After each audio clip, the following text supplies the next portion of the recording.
ما شاء اللہ لا حول ولا قوة الا باللہ العلی العظیم۔ اعوذ باللہ من الشیطان اللعین الرجیم۔ بسم اللہ الرحمن الرحیم۔ الحمدللہ المتفضل المنان المتطول الحنان المتوحد بالکبریاء والعظمت والسلطان، وبہ الذی من رحمتہ منّا علینا بالایمان، وبہ فضلنا علی جمیع اہل الادیان، وکرہ لدینا الکفر والفسوق والعصیان، وشرح صدورنا بتلاوة القرآن، ونشهد أن لا إله إلا الله وحده لا شريك له، ونشهد أن محمدا عبده ورسوله وحبيبه سيد الإنس والجان، وعلى آله الطيبين الطاهرين المعصومين المظلومين المنتخبين المرتجدين، لا سيما بقية الله في الأرضين، روحي وأرواح العالمين لقراب مقدمه الفداء، ولعنة الدائمة على أعدائهم وغاصب حقوقهم ومنكر فضائلهم ومصائبهم وشجاعتهم وعظمتهم أجمعين، آمين یا رب العالمین۔ بارگاہ رب العزت میں شہزادی صدیقہ طاہرہ واسطہ دے کر آئیے ہم سب مل کر اپنے لیے اور تمام مومنین کے لیے دعا کرتے ہیں پوری عقیدت کے ساتھ۔ بارگاہ پروردگار میں اپنے اپنے ہاتھوں کو اٹھائیے اور اس شہزادی کا واسطہ دے کر دعا کیجیے جس کے صدقے میں اور توسل سے اور توسل سے مانگی ہوئی دعائیں کبھی رد نہیں ہوتی۔ یا وجیہۃ عند اللہ اشفعی لنا عند اللہ، بلند آواز سے یا وجیہۃ اللہ اشفعی لنا عند اللہ یا وجیہۃ یا زہرا یا زہرا اشفعی لنا عند اللہ یا کریم یا اللہ۔ رب اشرح لی صدری ویسر لی امری واحلل عقدۃ من لسانی یفقہوا قولی۔ الہی بحق فاطمہ وابیہا وبعلہا وبنیہا وسر المستودع فیہا بعدد ما احاط بہ علمک یا کریم یا اللہ۔ اما بعد فقد قال رسول اللہ صلی اللہ علیہ وآلہ وسلم فاطمۃ بضعۃ منی وہی قلبی وروحی التی بین جنبی، فمن آذاہا فقد آذانی ومن آذانی فقد آذ اللہ۔ صلوات علی محمد۔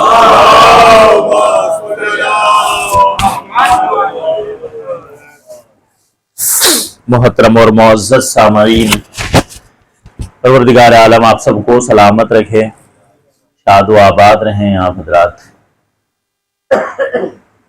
فرش عزائے سیدہ کونین پر بیٹھنے والوں کو پروردگار تمام حوادث دنیاوی سے محفوظ فرمائے، اور جتنے مومنین اپنے دلوں میں حاجات رکھتے ہیں، دعائیں رکھتے ہیں، پروردگار شہزادی کونین کے صدقے میں سب کی دعاؤں کو قبول فرمائے۔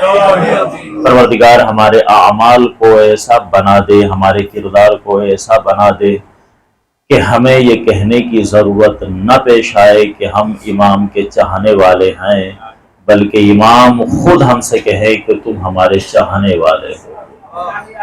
اے میرے مولا، ہمیں ایسا بنا دے جیسے جناب حر کا کردار ہے، ہمارا کردار کو ایسا بنا دے جیسے جناب حبیب ابن مظاہر کا کردار ہے۔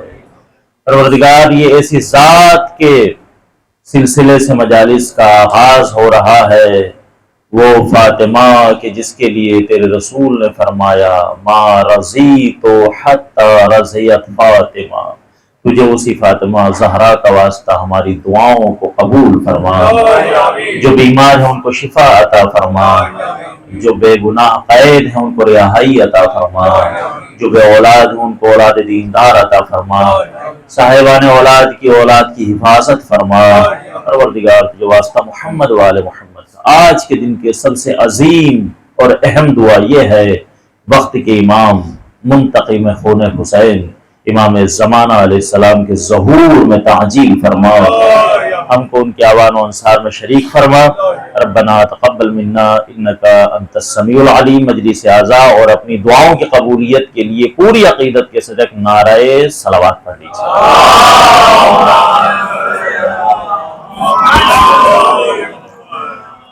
مولا سلامت رکھیں۔ ماشاءاللہ بڑی بزرگ شخصیات اور پڑھے لکھے حضرات، شعراء، ادباء اور نوحہ خان حضرات یہاں پر تشریف فرما ہے، اور یہ اس فرش اعزا کی دین ہے، یہ اس فرش اعزا کا صدقہ ہے، یہ اس فرش اعزا کی عطا ہے، اور یہ اس فرش اعزا کے توسل ہے کہ ہمیں ایسے ایسے لوگوں سے ملاقاتیں ہو جاتی ہیں، ایسی ایسی شخصیات سے ہم متعارف ہو جاتے ہیں کہ کوئی کسی جگہ پر ہے، کوئی کسی جگہ پر ہے، کوئی کہیں بیٹھا ہے، کوئی کہیں رہ رہا ہے، کسی کو کسی سے ملنے کا وقت نہیں ہے، مگر فرش عزائے حسین اور فرش عزائے سیدہ ایسی ہے کہ یہاں پر یہ چھوٹے بڑے کے فرق کو مٹا کر ایک ہی جگہ پر بٹھا کر یہ بتاتی کہ حسین والے ایک جیسے ہوتے ہیں۔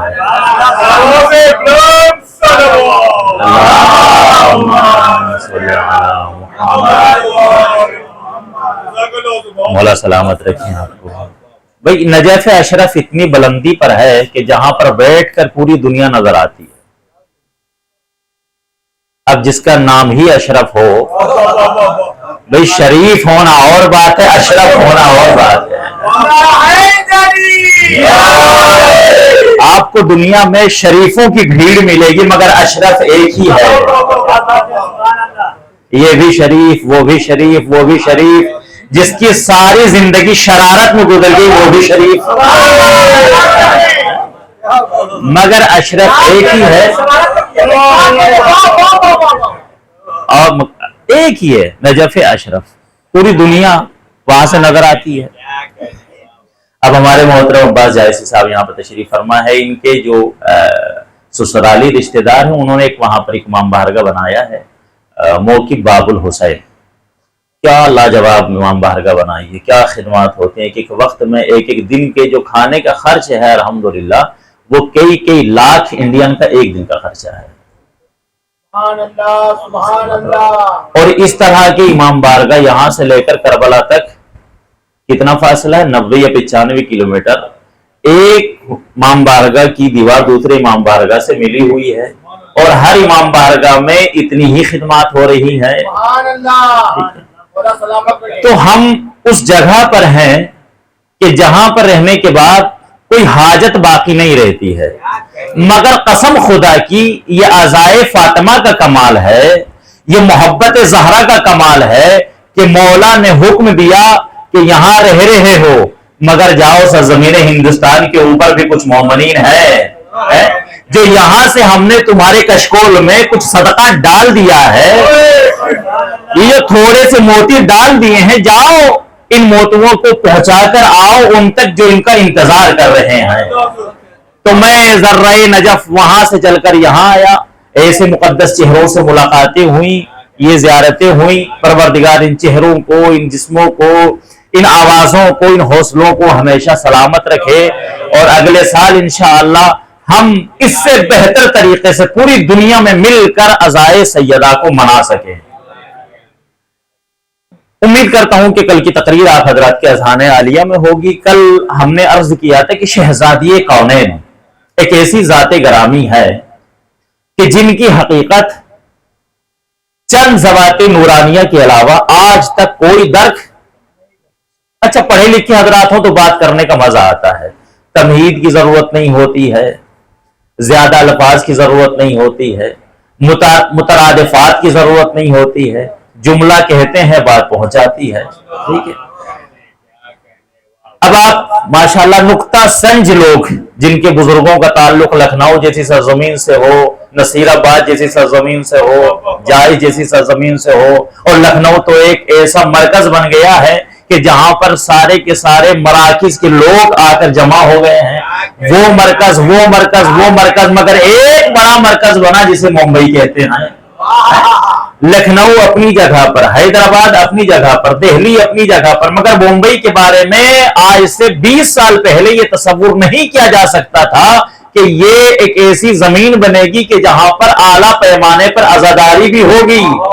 کوئی نہیں پہنچی بات قسم خدا کی، 20 سال پہلے یہ تصور نہیں کیا جا سکتا تھا ممبئی کے بارے میں، مگر ممبئی کے مومنین کو خدا سلامت رکھے، ان حوصلوں کو سلامت رکھے، ان جذبات کو سلامت رکھے کہ جو اپنا وقت بھی لٹاتے ہیں، اپنا پیسہ بھی لٹا رہے ہیں، اور پیسہ لٹا کر بتاتے سیدہ یہ آپ کا صدقہ ہے، پروردگار نے توفیق دی ہے، ہم دے رہے ہیں۔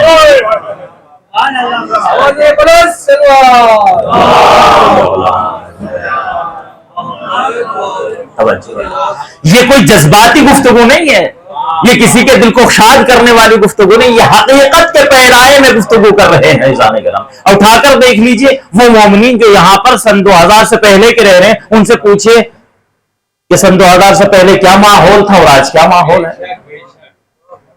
عزائے سیدہ کی ایک ہی مجلس ہوا کرتی تھی،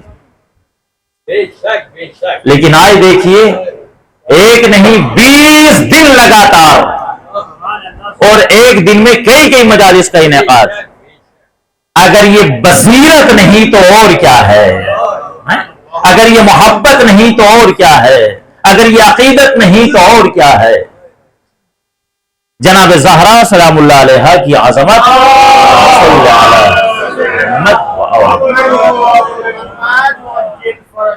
آج تک کوئی درک نہیں کر سکا سوائے چند ذوات مقدسہ کے۔ کیوں؟ کل ہم نے دلیل دی تھی آپ کے سامنے، کیوں؟ اس لیے کہ ہے یا سرۃ من اسرار اللہ، جناب زہرا اللہ کے رازوں میں سے ایک راز ہیں، اور راز کے بارے میں وہی جان سکتا ہے جسے صاحب راز بتائے۔ صاحب راز کون؟ پروردگار کی ذات۔ اس نے صرف معصومین کو بتایا کہ فاطمہ یہی تو وجہ ہے کہ سیرت رسول دیکھ کر ایسا محسوس ہوتا ہے کہ جیسے رسول اللہ ایک باپ اور بیٹی کا رشتہ نہیں نبھا رہے ہیں، بلکہ تعظیم کرتے دیکھتے لگتا ہے کہ جیسے اللہ نے پیغمبر کو احترام فاطمہ کے لیے مامور کیا ہے۔ برائے عظمت صدیقۃ الطاہرہ سیدۃ النساء العالمین جناب راضیہ، جناب مرضیہ، جناب بطول، جناب حجاب اللہ سلام اللہ علیہ، آواز بلند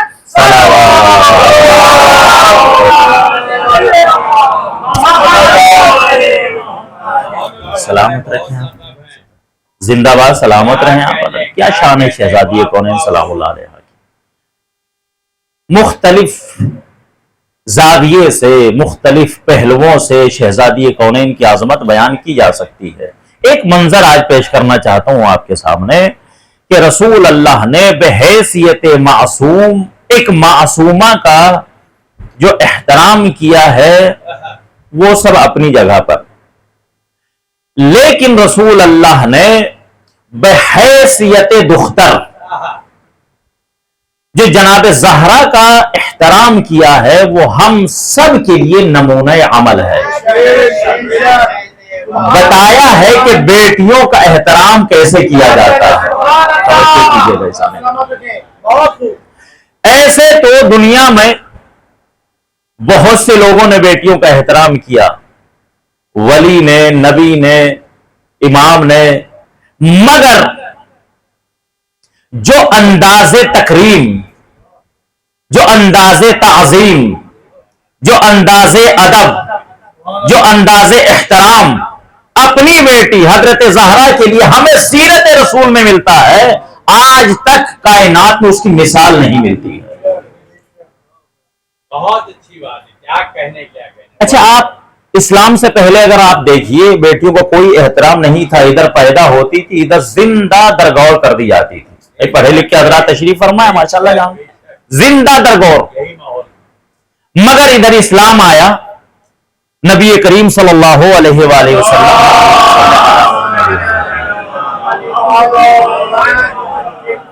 غیر معمولی احترام اس انداز سے احترام کیا ہے جناب زہرا سلام اللہ علیہا کا کہ شہزادی جب بھی آتی تھی رسول اللہ مسند چھوڑ کر کھڑے ہو جاتے۔ سبحان اللہ۔ یہ کوئی ایک دو مرتبہ نہیں، مسلسل مسند چھوڑتے تھے، شہزادی کے احترام میں کھڑے ہو جایا کرتے تھے۔ یہ بحیثیت بیٹی کہ بیٹی کا احترام کیا، میں ہر ذی شعور انسان جانتا ہے کہ بیٹی رحمت پروردگار ہوتی ہے۔ میں نے اس لیے ذی شعور کی شرط لگائی ہے، غیر ذی شعور کی ہم بات ہی نہیں کر رہے ہیں۔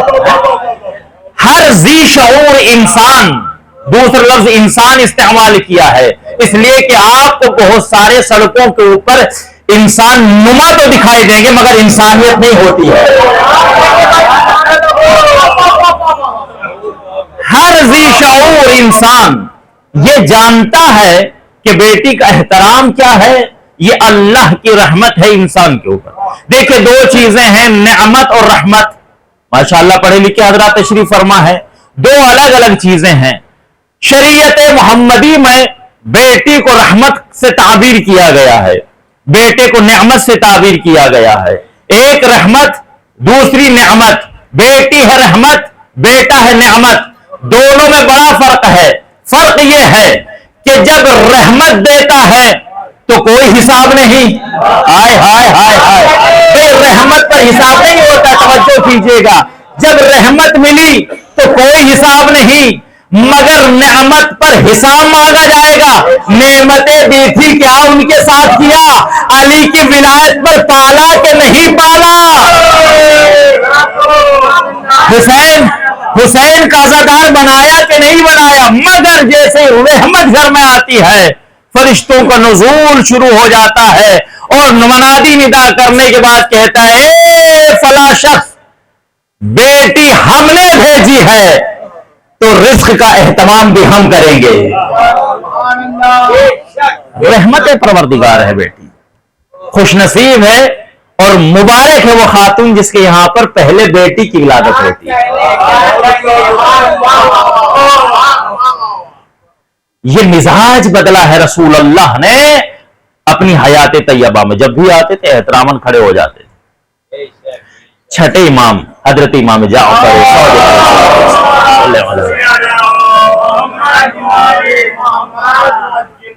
آپ لوگ مسلسل الحمدللہ چونکہ عزاداری میں مصروف ہیں اور آج ہم چاہتے ہیں کہ وقت تھوڑا سا کم لیا جائے، چونکہ آج ہمارے بعد میرے محترم جناب عباس جائسی صاحب، اور انشاءاللہ نہیں حکم نہیں گزارش ہے، بزرگوں سے ہمیشہ گزارش کی جاتی ہے، حکم نہیں دیا جاتا ہے۔ ایک صلوات پڑھ لے پر محمد و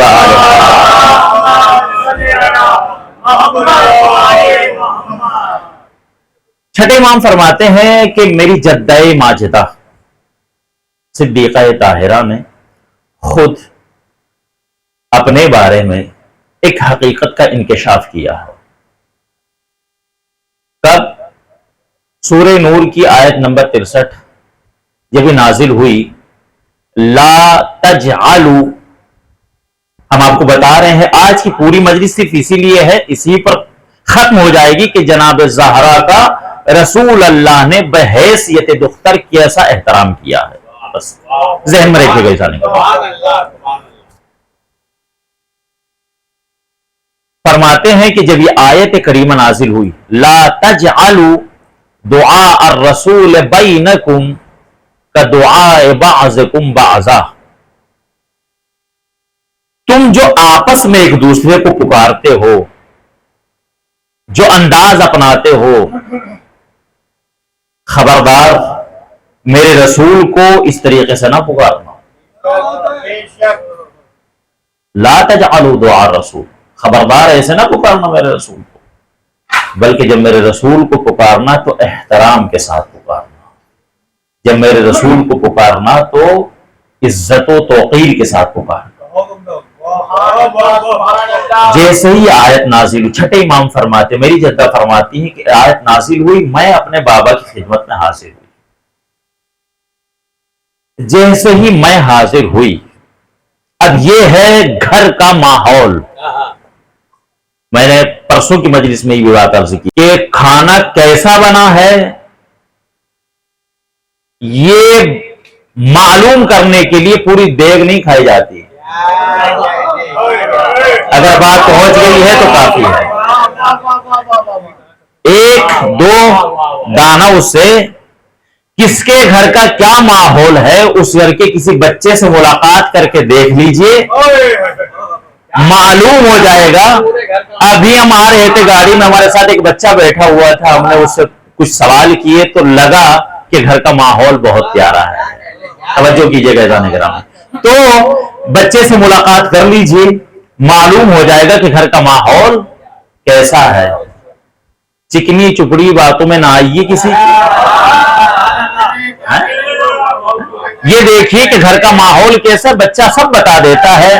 اماں کب نماز پڑھتی ہیں، چونکہ بچہ ہی ایسا ہے جو سب سے سچا ہے، بچہ یعنی سچا، اسی لیے اس کو معصوم بھی کہا جاتا ہے۔ تو گھر کا ماحول، اب دیکھیے جناب زہرا، ہم نے اس دن امام حسن کا ذکر کیا تھا کہ جب بھی امام حسن گھر میں داخل ہوتے تھے اپنی والدہ کو سلام کرتے تھے۔ خود مولا کائنات جتنی بار بھی گھر میں داخل ہوتے تھے، شاید کہ میری بات کسی کے سماعتوں پر تھوڑی سی گراں گزر جائے کہ مولانا صاحب یہ تو آپ نے بڑا سخت جملہ کہہ دیا کہ چونکہ ہمارا ماحول تو یہ کہ شوہر بیوی کو سلام نہیں کرتے، مگر مولا کائنات کرتے تھے، بحیثیت زوجہ نہیں، بحیثیت معصوم، ایک معصومہ کو سلام ہو رہا ہے۔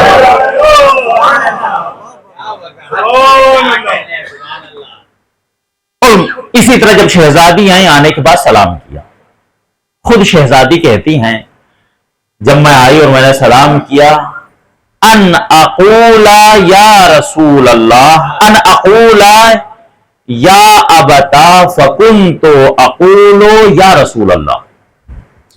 جب میں داخل ہوئی تو میں نے روزانہ کی طرح آج بھی چاہا کہ میں اپنے بابا کو یا ابتا کہہ کر پکاروں، مگر میں تھوڑی سی جھجکی اور یا ابتا کہنے کے بجائے میں نے کہا یا رسول اللہ۔ جیسے ہی، کیونکہ آیت نازل ہو چکی تھی، جیسے ہی میں نے کہا یا رسول اللہ، فَأَعْرَضَ عَنِّي، رسول اللہ نے سنا اور مجھ سے چہرہ موڑ لیا۔ اب یہاں پر بڑے حساس موڑ پر لے کے آیا ہوں، گفتگو کو توجہ کیجئے گا ایسا نہیں۔ فَأَعْرَضَ عَنِّي، خود شہزادی کہتی ہیں کہ میرے بابا نے مجھ سے چہرہ موڑ لیا۔ اس لفظ اعراضہ سے بہت سارے نالائقوں نے نالائقی دکھاتے ہوئے جناب سیدہ سلام اللہ علیہا کی شان میں گستاخی کی ہے۔ جب علم نہیں ہوتا تو پھر بے وقوفیاں ہوتی ہیں، جب علم ہوتا ہے، علم چونکہ نور ہے، خود بھی نور ہے اور دوسروں کو بھی نور عطا کرتا ہے۔ دیکھیں اعراضہ کے معنی جو عربی میں اول وہلہ میں آپ کو لغت میں ملے گا وہ کیا ہے، کسی سے چہرہ موڑ لینا، لیکن اعراضہ یہاں پر جو استعمال ہوا ہے اس کی بہت ساری قسمیں ہیں۔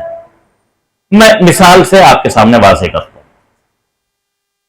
مثلا میرے والد صاحب فرش عزا پر بیٹھے ہیں، میری ان کے سامنے کوئی اوقات نہیں ہے، کوئی بھی ساتھ نہیں ہے، میں ان کے قدموں کی دھول بھی نہیں، لیکن ایک عالم دین ہونے کے اعتبار سے وہ مجھے صرف علم کی وجہ سے کبھی کبھی سلام کر لیتے ہیں. یہ الگ مسئلہ ہے. ٹھیک، میرا بھائی آیا، بھائی جاننے آنے کے بعد ہم سے کوئی ایسی بات کہی جس کی ہمیں ان سے امید نہیں تھی. توجہ کیجئے کہ اگر بات پہنچ گئی تو انشاءاللہ آپ بہت محسوس ہوں گے. جس کی ہمیں کوئی امید نہیں تھی. تو یہاں پر جو اعراض ہے، مجھے میرے بھائی جان نے کوئی بات کہی، ہمیں پسند نہ یہ کہ پسند نہیں آئی تو ہم ان کو غصہ کر رہے، نہیں، ہمیں ان سے اس بات کی امید نہیں تھی. تو اعراض کبھی غضب کی حالت میں ہوتا ہے اور کبھی اعراض تعجب کی حالت میں ہوتا ہے. نہیں پہنچے ایک یہ ہے ہمیں کسی کی بات بری لگی تو غضب کے عالم میں ہم ان سے چہرہ موڑ رہے ہیں. ایک یہ ہے کہ ہمیں کسی کی بات سن کر تعجب ہوا تو ہم محبت کی اہمیت دکھانے کے لیے، رشتے کی اہمیت دکھانے کے لیے ان سے اعراض کر رہے ہیں. اما آپ سے یہ امید نہیں تھی، آپ سے یہ امید نہیں تھی. تو یہاں پر جو اعراض کیا رسول اللہ نے اہمیت بتانے کے لیے، میری لخت جگر ہم آپ کو بتا دیں کہ ہمیں آپ سے یہ امید نہ تھی کہ آپ غیروں کی طرح ہمیں رسول اللہ کہیں گی. نہیں پہنچی بات، ابھی نہیں پہنچی بات عزیزان کرام. ہمیں آپ سے یہ امید نہ تھی آپ غیروں کی طرح ہمیں رسول اللہ کہیں گی. ایک وجہ. دوسری وجہ، یہاں پر رسول اللہ اس انداز سے، اس انداز اعراض سے اہمیت بتانا چاہتے ہیں اس رشتے کی جو رشتہ جناب زہرا اور رسول اللہ میں ہے، ایک باپ اور بیٹی کا رشتہ. اور رسول اللہ کہنا یہ چاہتے ہیں، میری لخت جگر، مجھے تیری زبان سے نکلا ہوا ہر لفظ اچھا لگتا ہے، مگر جتنا مجھے یہ لفظ پسند ہے اتنا کوئی لفظ پسند نہیں. وہ کون سا ہے؟ جب آپ مجھے بابا کہہ کر پکارتے ہیں. ایسے تو آپ کا ہر لفظ مجھے اچھا لگتا ہے، لیکن جو سب سے زیادہ پسند ہے وہ یہ ہے کہ جب آپ مجھے یا ابتا کہہ کر پکارتی ہیں. اب دلیل سنیے عزیزان گرامی، جو ہم نے کہا کہ یہ اعراض اس اعراض کے معنی میں نہیں ہے. اب یہ جہالت، مطالعہ ہوتا نہیں، سیرت پڑھتے نہیں، تاریخ پڑھتے نہیں، کتابیں پڑھتے نہیں، اور آنے کے بعد وہ شروع ہو جاتے ہیں کہ صاحب دیکھیے یہ تو رسول اللہ نے بھی چہرہ موڑ لیا تھا جناب زہرا سے. یہ بالکل ویسے ہی ہے جیسے اے مولا کائنات کا ایک لقب ہے ابا تراب، اردو میں اس کو ابو تراب کہتے ہیں. کیا مطلب ہے ابا تراب؟ ابو الحسن مولا کا کی کنیت ہے، امیر المؤمنین، سید الوسیین، غالب علی کل غالب، محبوب کل طالب، حزیز السالب، یہ سارے القاب ہیں. اسی طرح ہے ابو تراب. ابو تراب کیا ہے؟ مٹی کا باپ. بھائی مٹی کا باپ کوئی ہوتا ہے؟ بھائی مانا تو انہوں نے صحیح بتایا، مگر مٹی کا باپ کوئی ہوتا ہے؟ یہ کہتے ہیں کہ صاحب وہ چونکہ زہرا میں اور علی میں لڑائی ہوئی، نعوذ باللہ من ذالک، نقل کفر نباشت، لڑائی ہوئی. اب یہ ادھر کہتے ہیں کہ یہ کوئی زہرا نے پہلی مرتبہ تھوڑے کیا، کبھی اپنے بابا کا دل دکھایا کہ انہوں نے چہرہ موڑا، کبھی اپنے شوہر کا دل دکھایا، نعوذ باللہ، نقل کفر نباشت. اور مولا کائنات ناراض ہو کر جا کر مسجد میں لیٹ گئے زمین کے اوپر، اور مٹی کے اوپر لیٹے تھے. آپ کے کپڑے سارے مٹی کے اندر جو ہے وہ مخلوط ہو چکے تھے. اور رسول اللہ آئے اور مسکرانے کے بعد کہا قم یا ابا تراب، اے ابو تراب کھڑے ہو جائیے مٹی سے. اور پھر صلح صفائی کی اور مولا کائنات گھر میں پہنچا دیا. استغفر اللہ. تھرڈ کوالٹی لوگ تھرڈ کوالٹی گفتگو کرتے ہیں زانے گرامی. جو جیسی گفتگو کر رہا تھا، گفتگو جو ہے وہ انسان کے اندر کی خبر دیتی ہے. میں نے کہا نا کہ ایک بچہ بتاتا ہے گھر کے اندر کیا ہے. انسان کی گفتگو، انسان اپنی زبان کے پیچھے چھپا، مولا کائنات کا قول ہے انسان اپنی زبان کے پیچھے چھپا ہے. جب وہ بولتا ہے تو پہچانا جاتا ہے اندر غلاظت ہے کہ طہارت ہے. تو انہوں نے کہا کہ صاحب وہ تو اس لیے، حالانکہ ایسا نہیں ہے. ابو تراب مولا کی وہ فضیلت ہے. ابو تراب، جیسے انہوں نے کہا اب کا معنی صرف باپ نہیں ہوتا. عربی زبان میں ایک بات آگی تو عرض کر دوں، جیسے رب کے معنی صرف اللہ نہیں ہوتا ہے. رب کے معنی عام ہے، رب یعنی پالنے والا. اب چونکہ وہ سب کو دیتا ہے تو سب کا پالنے والا. اسی لیے عربی زبان میں جو خاندان کا بڑا ہوتا ہے، گھر کا جو بڑا ہوتا ہے، اس کو کہا جاتا ہے رب الاسرہ، خاندان کا بڑا. چونکہ وہ خاندان کو پال رہا ہے اسے رب کہا جاتا ہے. اسی طرح یہاں پر جو اب ہے وہ صرف باپ کے معنی میں نہیں آتا ہے. اب بمانا مالک بھی آتا ہے، اب بمانا حاکم بھی آتا ہے. اب پہنچ گئی بات، پہنچ گئی. ابو تراب یعنی مٹی کا مالک. کیا مطلب؟ کہ اگر زمین کو حکم دے تو متزلزل ہو جائے، اور زلزلہ شدہ کو حکم دے تو زلزلہ رک جائے. یعنی زمین کی حرکت بھی علی کو دیکھ کر چلتی ہے.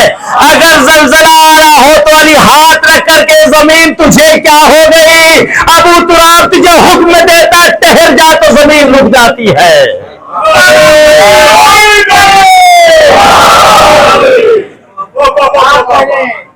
ابا تراب تو کہتے ہیں کہ تو اعراض کے معنی کیا ہے یہاں پر سرکار؟ اعراض رشتے کی اہمیت کو بتانے کے لیے. اب دلیل سنیے. جب اتنی گفتگو ہو گئی، فقال ثم اقبل علی، شہزادی فرماتی ہیں کہ جب میں نے سلام کیا، فاعرض عنی، میرے بابا نے تھوڑی دیر کے لیے رشتے کی اہمیت کو بتانے کے لیے مجھ سے تعجب بھرے لہجے میں ایسے کر کے منہ موڑا، اور اس کے بعد مسکرا کر میری طرف تک دیکھ کر کہتے ہیں، روایت کی فکر ہیں، ثم اقبل علی، پھر بابا میری طرف متوجہ ہوئے، فقال، اور مسکراتے ہوئے فرمایا، یا فاطمہ انہا لم تنزل فی کے ولا فی اہلک ولا فی نسلک.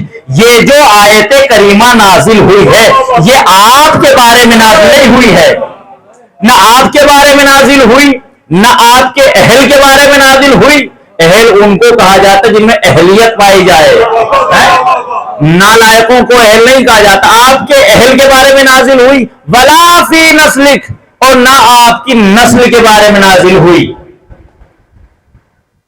اور اس کے بعد ایک خوبصورت جملہ رسول اللہ نے کہا، انت منی و انا من کے. آپ مجھ سے ہیں اور میں آپ سے ہوں. بری منیت ہم کو کئی جگہ پر ملتی ہے. کبھی کہا حسین و منی و انا من الحسین، حسین مجھ سے ہے اور میں حسین سے ہوں. یا رسول اللہ کیسے؟ ہر نواسا نانا سے ہو سکتا ہے، نانا نواسے سے نہیں ہو سکتا. کیا تمہیں یہی تو بتانا چاہتا ہوں، جب تک میں ظاہری زندگی گزار رہا ہوں حسین کا تعارف میرے ذریعے سے ہو رہا ہے، لیکن 61 ہجری کے بعد میں حسین سے پہچانا جاؤں گا. محمد کون؟ رسول. رسول کون؟ حسین کا نانا. اور یہاں پر یہ دیکھیے، انت منی و انا من کے، آپ مجھ سے ہیں میں آپ سے ہوں. ایک لطیف سا اشارہ آ رہا ہے. اگر سماعت بیدار ہیں جملہ کہنے کو دل سے آتا ہے، توجہ کیجیے گا.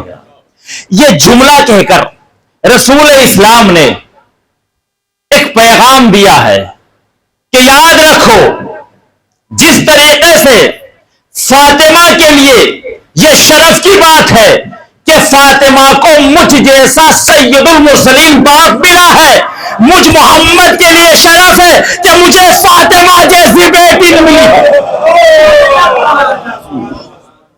حبیب خدا ختم الانبیاء جناب حضرت محمد مصطفیٰ صلی اللہ علیہ وآلہ وسلم بآواز بلند صلوات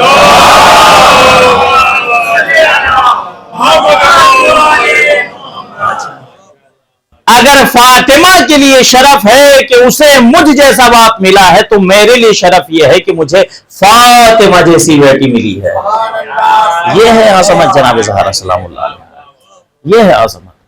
اور اس کے بعد نبی کریم نے پھر واضح کیا. آیت کس کے بارے میں نازل ہوئی ہے؟ انہا نزلت فی اہل الجفاء والغلظہ. یہ جو آیت کریمہ نازل ہوئی ہے نا، یہ آپ کے بارے میں نہیں نازل ہوئی، نہ آپ کی اولاد کے بارے میں، نہ آپ کی نسل کے بارے میں. یہ نازل ہوئی ہے اہل جفا کے بارے میں، اہل غلظہ کے بارے میں، یعنی غلیظ لوگوں کے بارے میں، خبیث لوگوں کے بارے میں. ان کو خدا کہہ رہا ہے محمد کو ایسے نہ پکارو جیسے تم ایک دوسرے کو پکارتے ہو. وہ کون ہے؟ دیکھیں تاریخ کے آئینے میں آپ کو دو کردار ملیں گے عزیزان گرامی. ایک کردار ہے اہل وفا کا کردار، دوسرا کردار ہے اہل جفا کا کردار. جب اہل وفا کے کردار کی بات آتی ہے تو اسی تاریخ کے آئینے میں ہمیں کہیں سلمان فارسی دکھائی دیتے ہیں، ہائے ہائے ہائے ہائے، کہیں سلمان فارسی دکھائی دیتے ہیں، کہیں قمبر دکھائی دیتے ہیں، کہیں ابوذر دکھائی دیتے ہیں، کہیں مقداد دکھائی دیتے ہیں، کبھی مالک اشتر دکھائی دیتے ہیں. یہ ہے اہل وفا. مگر جب بات آتی ہے اہل جفا کی اسی تاریخ کے آئینے میں، ہائے ہائے ہائے ہائے، اسی تاریخ کے آئینے میں ہمیں کبھی وہ دکھائی دیتا ہے، کبھی وہ دکھائی دیتا ہے، کبھی وہ دکھائی دیتا ہے. کبھی رسول کو میدان میں چھوڑ کر بھاگے، کبھی رسول نے جو کاغذ قلم مانگا تو کہا بات نہ سننا ہزیان بک رہا ہے. تو پتا چلا اہل وفا اور ہیں، اہل جفا اور ہیں.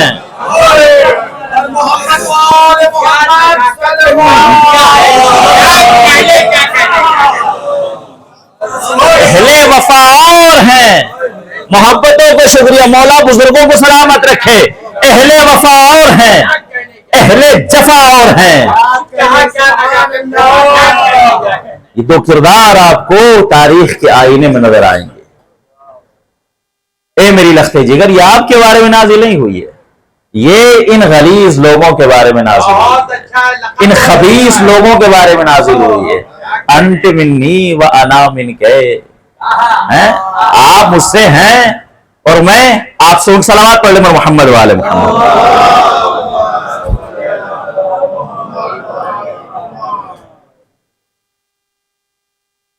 یہ ہے جناب زہرا کی عظمت، یہ ہے جناب زہرا کی فضیلت، یہ ہے جناب زہرا کا مقام و مرتبہ جو رسول اللہ صلی اللہ علیہ وآلہ وسلم.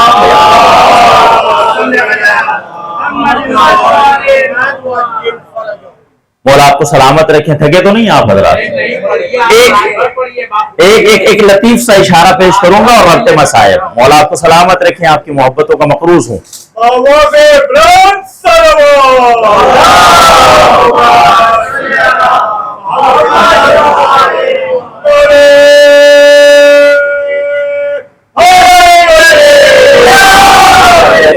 میں اس دعا کے ساتھ گفتگو کو تمام کر رہا ہوں، اس دعا کے ساتھ کہ میں دعا کرتا ہوں کہ آپ سارے مل کر نجف اشرف آئیں،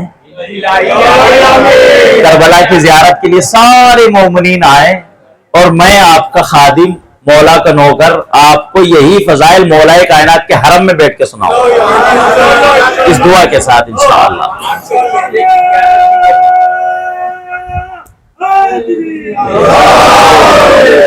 جیسے بات جائے، لیکن اس سے پہلے جب میں انشاءاللہ یہ یہاں سے ساری مجلس سے پڑھتا ہوا جب میں واپس انشاءاللہ پہنچوں گا تو انشاءاللہ آپ سب کی نیابت میں مولا کائنات کی خدمت میں سلام بھی پیش کروں گا انشاءاللہ. اور موصوف کی صحت و سلامتی کے لیے اور جہاں جہاں بھی شیعان حیدر کرار اس روئے زمین پر ہیں ان کی جان و مال و عزت و آبرو و ناموس کی حفاظت کے لیے اور پرچم تشیع کی بلندی کے لیے آواز بلند صلوات.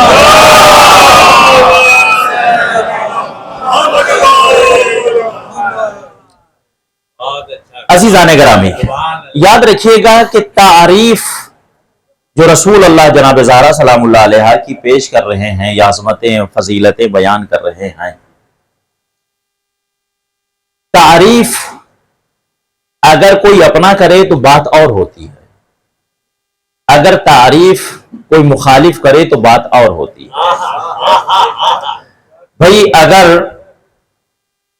کوئی اس مجمع سے جو لوگ مجھے ابھی پہچان گئے ہیں، ویسے تو ہر مومن کا بھائی ہوتا ہی ہے، اور یہ میرے جملے نہیں ہے، قرآن کا یہ کلام ہے، انما المؤمنون اخوہ، قرآن کہہ رہا ہے مومنین آپس میں بھائی ہیں، تو ایسے تو ہم بھائی ہیں، لیکن تعارف جن سے ہو چکا، جن سے قربت ہو چکی ہے، اگر یہ کہیں بیٹھ کر میری تعریف کرے، حالانکہ تعریف کے قابل خدا کی ذات اور اہل بیت کی ذات ہے، اگر یہ کہیں محبت کی وجہ سے کہیں تعریف کرے تو سننے والا یہی کہے گا سرکار چونکہ مولانا صاحب تو آپ کے دوست ہیں اس لیے تعریف کیجیے گا، ٹھیک ہے۔ لیکن اگر وہ کسی ایسی ذات کے اوپر گفتگو کر رہا ہو کہ جس کی پوری تاریخ اسے معلوم ہے، تو پھر وہ ایک ایک مصرے کے اندر ایک ایک کتاب کو توڑ دیتا ہے۔ یہ ہے شاعری کا کمال، پوری ایک کتاب کو ایک مصرے کے اندر جو رکھ دے اسے شاعر اہل بیت کہا جاتا ہے۔ بھئی اگر کوئی ایسی ذات ہو کہ جن کے فضائل ہمیں معلوم نہیں کہ ٹھیک ہے ہم ادھر ادھر نکل گئے، لیکن اگر ہمارے پاس ایک پورا ایک محل ہے جس میں خزانہ بھرا ہوا ہے، تو پھر ہمیں کیا ضرورت ہے جا کے سڑکوں پہ کھڑے ہو جائیں؟ باؤنڈری سے باہر نہیں نکلا جاتا ہے جب باؤنڈری کے اندر سب کچھ ہو جانے کا۔ تو لہٰذا بڑی محبتوں کے ساتھ، بڑے احترام کے ساتھ گزارش ہونی چاہیے علماء سے کہ آپ جناب زہرا سلام اللہ علیہ یا اور کسی ذات گرامی سے اگر مخصوص کوئی پروگرام ہے تو انہی سے مخصوص رہنا چاہیے تاکہ روحانیت بھی باقی رہے، اور ذہن بنے رہتے ہیں نا لوگوں کے۔ میں بات آگے تو عرض کر دوں، حالانکہ بات طولانی نہ ہو جائے، چونکہ مجھے بات آج جلد ختم کرنا تھی تاکہ پچھلی 2 مجلسوں کا تھوڑا سا نکل آیا آج۔ دیکھیں ہمارے یہاں پر میں ایک بات بتا رہا ہوں آپ کو کہ جہاں سے انسان کی عقیدت کو ٹھیس پہنچتی ہے، سب جانتے ہیں جتنے مومنین یہاں پر بیٹھے ہیں، سب کی شہادت کربلا میں روز عاشورہ ہوئی تھی کہ نہیں ہوئی تھی، ٹھیک ہے؟ لیکن ہمارے یہاں پر کیا ہوتا ہے، 5 کو فلاں کی شہادت مناتے ہیں، 6 کو فلاں کی شہادت، 7 کو فلاں کی شہادت، 8 کو فلاں کی شہادت۔ ایک عالم دین کے مجلس پڑھ رہے تھے، یو پی کا واقعہ ہے، ہمارے یہاں پر یو پی میں کیا ہے، وہاں پر جو 7 تاریخ ہے وہ جناب قاسم سے منسوب ہے، اس میں ہر جگہ مہندی اڑ رہی ہوتی ہے۔ 8 مولا عباس سے مخصوص ہے۔ انہوں نے کیا کیا کہ انہوں نے 6 تاریخ میں جناب قاسم کے مسائل پڑھ دیے۔ کوئی غلطی تو نہیں کی نا، نہ ان کی کوئی خطا ہے، نہ غلطی ہے، نہ کوئی انہوں نے غلط کام کیا، مسائل پڑھ دیے۔ لیکن آپ یقین کیجئے، تعجب کریں گے بلکہ آپ کہ پورے مجمع میں سے اگر کسی ایک بندے کی رونے کی بھی آواز آئی، مولانا پریشان ہے کہ آج کیا ہو گیا، میری آواز نہیں نکل رہی، یہ لوگ بہرے ہو گئے ہیں، ان تک میری آواز نہیں جا رہی، کسی ایک نے بھی اگر ہاں سے ہوں کیا ہو، سب ایسے اور غصے کی حالت میں بیٹھے ہوئے۔ مجلس تمام ہو گئی، کوئی نہیں روئے، وہ ممبر سے اتر آئے۔ اب احترام عالم دیکھی، کسی نے کچھ نہیں کہا۔ روئے کیوں نہیں؟ چونکہ ان کا ذہن نہیں بنا ہوا ہے آج، وہ انہوں نے کل کے لیے بچا کے رکھا ہوا، کل 7 تاریخ ہم جناب قاسم کا پرسہ پیش کریں گے، وہ مسائل پڑھ رہے، رونا ہی نہیں آ رہا ہے کسی کو۔ تو جب وہ پہنچ گئے جہاں اپنے قیام گاہ پر، تو انہیں خود خلفشار تھا کہ خود سوال کریں کہ آج ہوا کیا ہے۔ تو ایک مرد مومن نے ان سے کہا کہ سرکار معاف کیجئے گا، آج آپ نے جناب قاسم کے مسائل پڑھ دی، ہمارے یہاں 7 تاریخ میں پڑھے جاتے، اس لیے کسی کو رونا نہیں آیا۔ کہنا یہ چاہتے ہیں عزیزان گرامی، نتیجہ گفتگو یہ ہے کہ جب یہ ایام فاطمیہ ہیں، اگر ان میں فضیلتیں بھی شہزادی کی بیان ہوں اور مسائب بھی شہزادی کے بیان ہوں، یہ زیادہ مناسب ہے۔ کیوں؟ اس لیے کہ ہر آنے والے کا ذہن بنا ہوا ہے کہ ہم شہزادی کی مجلس میں جا رہے ہیں، اگر ہم یہاں پر جناب قاسم کے فضائل بیان کرنا شروع کر دیں، جناب اکبر کے فضائل بیان کرنا شروع کر دیں، آپ کہیں نہ کہیں یہ بات کہیں گے کہ سرکار دوسری تاریخوں میں آپ یہ بیان کر دیجئے، لیکن یہ جناب زہرا سلام اللہ علیہا سے مخصوص ہے، ذکر ان کا ہونا چاہیے۔ تو بڑی محبت کے ساتھ جو جس علاقے میں رہتا ہے ان سے گزارش ہے کہ وہ ان ایام کو ایسے منائے جیسے عاشورہ۔ کیوں؟ فائدہ اس کا ایک روحانی ہے اور ایک دنیاوی اعتبار سے۔ کل ہمارے بزرگوں نے، علماء نے، مجتہدین نے اعلیٰ پیمانے پر ذکر امام حسین کیا، سڑکوں پر نکلنے کے بعد اس کا ایک فائدہ، جو بہت سارے فائدے ہیں وہ اپنی جگہ پر، ایک فائدہ یہ ہوا کہ حسین کا قاتل پہچانا گیا۔ اسی طرح جب جناب زہرا کا ذکر ہوگا، ہم نام نہ بھی لیں مگر زہرا کے قاتل پہچانے جائیں گے۔ بھائی دنیا ہندو پوچھتے ہیں، آپ تو ہندوستان میں رہتے ہیں نا، دنیا پوچھتی ہے یہ حسین کون تھے، کس نے قتل کیا تھا؟ اب بتایا جاتا ہے فلاں نے۔ اسی طرح جب جناب زہرا کا ذکر ہوگا، لوگ سوال ضرور کریں گے کون تھے وہ، جیسے سوال کرتے کون تھا وہ ظالم جس نے 6 ماہ کے بچے کو تیر سے شہید کیا، اسی طرح سوال ہوگا کون تھا وہ ظالم جس نے جناب محسن کو ماں کے شکم میں شہید کیا۔ سوال اٹھے گا۔ اسی لیے بے چینیاں اور خلفشار ہے دشمن ازا اور اہل بیت کی صفوں کے اندر کہ یہ ایام فاطمہ جتنا بلند ہوتا جا رہا ہے، ویسے ویسے قاتلوں کے چہروں سے نقاب اترتی جا رہی ہے۔ عزیزان گرامی منائیے، مولا آپ کو سلامت رکھے، شاد و آباد رہے آپ ذکر کے صدقے میں۔ وہ جناب زہرا کہ جن کو اشبہ الرسول کہا جاتا ہے، احترام رسول اللہ اس انداز سے کیا کرتے تھے کہ جس کی مثال نہیں ملتی، اسی دروازے پر صبح و مسا نبی کریم آنے کے بعد سلام کیا کرتے تھے، السلام علیکم یا اہل بیت النبوہ، اے اہل بیت محمد تم پر میرا سلام ہو۔ اور خالی رسول اللہ نہیں، جناب سلمان فارسی کا بھی یہی انداز تھا، جب آتے تھے جناب زہرا کے دروازے پہ صرف سلام نہیں کرتے تھے، بیٹھتے تھے اور چوکھٹ کو بوسہ دیا کرتے تھے اور سلام کیا کرتے تھے۔ یہی کہا تھا شہزادی کونین نے جب دروازے پر آگ لگانے کے لیے آئے تو یہی کہا، مسلمانوں اس دروازے کی عظمت کو بھول گئے، یہ وہی در ہے کہ جہاں پر صبح و شام میرے بابا آ کر سلام کیا کرتے تھے، جہاں پر جبرائیل وحی لے کر نازل ہوا کرتے تھے۔ عزاداروں مگر انہوں نے کچھ نہ سنا، دروازہ زہرا میں آگ لگا دی گئی، دھواں اٹھا، مدینے کے لوگوں نے دیکھا یہ دھواں کیسا اٹھ رہا ہے، اللہ اکبر اللہ اکبر، لوگ باہر نکلے، دیکھا زہرا کے گھر سے دھواں بلند ہو رہا ہے، لوگوں میں ایک تعجب ہے، یہ کیا؟ ارے یہ رسول اللہ کی بیٹی ہیں، اسی رسول کی بیٹی ہے جس نے ہمیں یہ تربیت دی ہے، یہ درس دیا ہے، یہ حکم دیا ہے کہ دیکھو اگر کسی کے یہاں پر کسی کا انتقال ہو جائے تو کوشش کرنا کہ اپنے یہاں سے اس کے یہاں کھانا پہنچانا، 3 دن تک اس کے یہاں پر چولہا روشن نہیں ہونا چاہیے۔ ارے رسول نے ہمیں حکم دیا، مگر یہ رسول اللہ کی بیٹی کے گھر سے دھواں اٹھ رہا ہے، ابھی تو رسول اللہ کو 3 دن بھی نہیں گزرے کہ جناب زہرا کے گھر سے دھواں اٹھ رہا ہے، مگر اب جو مدینے والے قریب آئے تو کیا دیکھا؟ ارے یہ چولہے کا دھواں نہیں ہے، یہ دروازے جلنے کا دھواں۔ جناب سے گزارش کی تھی کہ جناب زہرا کی مصیبت جب بیان ہو ایسے رویا کرو، اللہ اکبر اللہ اکبر۔ عزاداروں کہیں بھی مجلس برپا ہوتی ہے، جناب زہرا وہاں ضرور آتی ہیں پرسہ لینے کے لیے۔ آج تو زہرا کی مجلس ہو رہی ہے نا، رسول اللہ بھی آئے ہیں، مولا کائنات بھی آئے ہیں، امام حسن بھی آئے ہیں، جناب زینب بھی آئی ہوگی۔ اما 2 جگہ کا دھواں بڑا یاد آتا ہے، ایک دروازہ زہرا کا دھواں، ایک کربلا میں خیام حسین کا دھواں۔ یہاں جب گھر میں آگ لگی، یہاں بھی جناب زہرا کے سر پر چادر نہیں تھی، وہاں جب آگ لگی وہاں بھی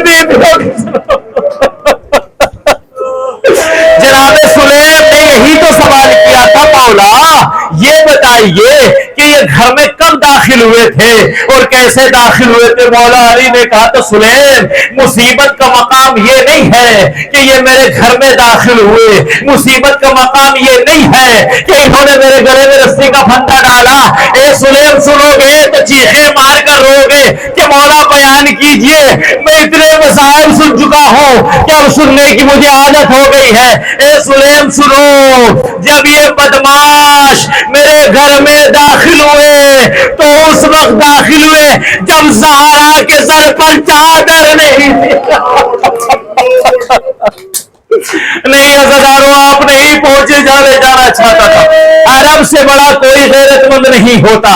یہ عرب کا واقعہ ہے، تھوڑی دیر کے لیے سن لیجئے گا، اس کے بعد آپ دل کھول کر روئیے گا۔ ایک دیوانہ تھا، کم عقل، پاگل اس کو کہہ لیجئے، سڑکوں پر گھومتا رہتا تھا۔ وہ جوان تھا، ایک مرتبہ اس کے دل میں نہ جانے کیا آیا، کسی کے گھر میں داخل ہوا۔ جیسے ہی وہ صحن خانہ میں پہنچا، اس نے دیکھا وہاں پر کچھ عورتیں بیٹھی ہوئی ہیں۔ جیسے ہی عورتوں نے اس کو دیکھا تو انہوں نے شور مچایا، ارے یہ نامحرم ہمارے گھروں میں داخل ہو گیا ہے۔ بس اس آواز کو جو وہاں پر مرد اپنے حجروں میں بیٹھے تھے انہوں نے سنا، اور ایک مرتبہ سب نے تلواریں اٹھائی۔ یہ عرب کا واقعہ ہے، عراق کا واقعہ ہے۔ سب نے اپنی تلواروں کو اٹھایا، وہ جوان وہاں سے بھاگ گیا، مگر وہ سارے گھر کے مرد اپنی تلواروں کو لے کر سڑک پر نکل آئے۔ کسی نے دیکھا اس جوان کو بھاگتے ہوئے، کہا کہ اس کو معاف کر دیجئے، وہ تو پاگل ہے، وہ تو دیوانہ ہے، وہ گھر میں آ گیا تھا مگر نکل کر باہر تو چلا گیا، اس میں اس کی خطا نہیں ہے۔ اور اس ایک مرتبہ گھر کے سارے مرد کہتے ہیں کہ مصیبت یہ نہیں ہے کہ وہ پاگل تھا، مصیبت یہ نہیں ہے کہ وہ ہمارے گھر میں داخل ہوا، مصیبت کا مقام یہ ہے ہماری غیرت گوارا نہیں کرتی کہ کوئی نامحرم ہمارے گھر میں داخل ہو اور ہماری ماں اور بہنیں ننگے سر بیٹھی ہو۔ اور مرتبہ مولا کہتے سلیم جب یہ ہمارے گھر میں داخل ہوئے زہرا کے سر پر چادر تھی۔ جزاکم اللہ خیر الجزاء۔ عزادارو یاد رکھیے گا، مسائل کے درمیان میں ایک جملہ اور کہوں گا، اور مجھے یاد رکھیے گا، کبھی یہ جملہ یاد آئے تو میرے حق میں دعا کیجئے گا۔ جن کے گھروں میں چھوٹے چھوٹے بچے ہیں، میں گزارش کرتا ہوں تمام مردوں سے، اپنے بھائیوں سے، اپنے جوانوں سے، اپنے چھوٹے بھائیوں سے، اپنے بزرگوں سے، کہ کبھی اپنے گھر میں اپنے بچوں کے سامنے اپنی زوجہ کو تماچا نہ مارنا، کبھی تماچا نہ مارنا زدارو، اس لیے کہ آپ کا مارنا بڑا آسان ہے، مگر وہ جو چھوٹے چھوٹے بچے ہوتے ہیں نا، جب وہ دیکھتے ہیں تو ان کے دل پر بہت گہرا اثر ہوتا ہے۔ آپ سمجھیں جب یہ بدماش زہرا کے گھر میں داخل ہوئے، امام حسن زہرا بن کر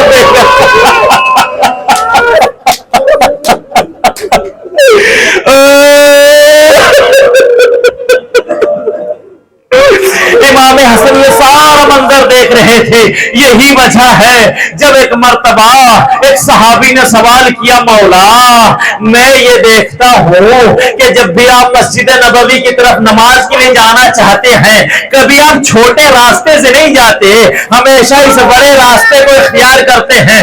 مسجد نبوی میں جانے کے دو راستے تھے، ایک عام راستہ تھا، ایک علی کے گھر کا خاص راستہ تھا جو شارٹ کٹ سے داخل ہو جاتا تھا۔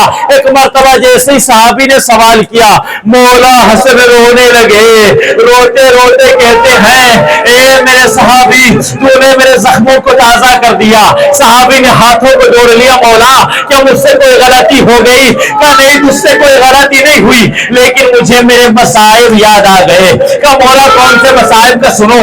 جب میری والدہ اپنا حق مانگنے دربار میں گئی تھی تو میری انگلی کو پکڑا تھا، میری انگلی کو پکڑ کر مجھے اپنے ساتھ لے کر اسی راستے سے دربار میں گئی تھی۔ جب میری ماں نے جا کر اپنا حق مانگا، ارے حق نہ دیتے ہی اور بات تھی، میری ماں کو حق بھی نہ دیا، ایک ظالم نے ایسا وار کیا، میری ماں زمین پر گری، سر سے چادر